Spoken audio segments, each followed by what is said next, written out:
Lagot na, Zoldyco kinancel ang flight ni President Bongbong Marcos upang makauwi ng Pilipinas.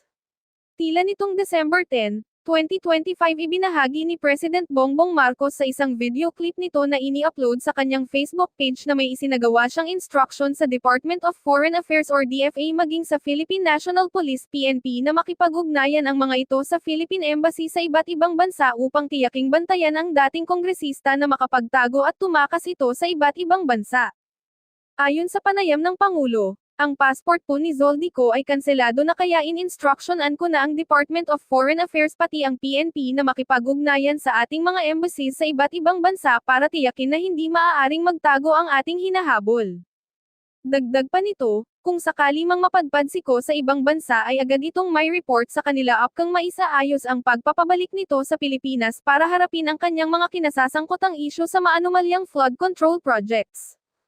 Kaya nakikita naman natin na maganda ang takbo ng ating proseso at yung ating mga hinihinalang kasama dito sa ganitong klaseng sindikato ay haharap sa hustisya. Asahan po ninyo na patuloy pa rin ang ating investigasyon, patuloy pa rin ang ating pagpila ng mga kaso upang tiyakin na ang mga guilty dito sa ganitong klaseng iskandalo ay haharap sa batas at bukod dyan, maibalik ang kinuhang pera sa taong bayan. Samantala matatandaan noong mga nagdaang linggo nga lang inamin at nagsalita si Zoldyco sa publiko matapos nga niyang mapadpad sa ibang bansa at pansamantalang maniraan noon dahil nga sa iba't ibang pambabatikos sa kanya matapos ang isyu na mastermind sa food control project kasabwat ang asawang si Sara Diskaya. Matatandaan mapa hanggang sa ngayon ay hindi pa din matapos-tapos ang isyu patungkol sa paglustay ng mga ito ng kaban ng bayan matapos i-flex ang ilang luxury cars at kanilang lupain sa iba't ibang lugar sa Pilipinas na animoy nagkakahalaga ng milyones. Matapos ang isyu na ito ay mapapansin sa itsura ni Zoldyco na ito'y nangangayayat na at tila stress na stress sa mga nangyayari sa kanya at maging sa kanyang pamilya dahil sa ginawa nga nilang mag-asawa ay nadadamay ang kanilang inosenteng mga anak na hindi alam na sa kaban ng bayan ito kinukuha.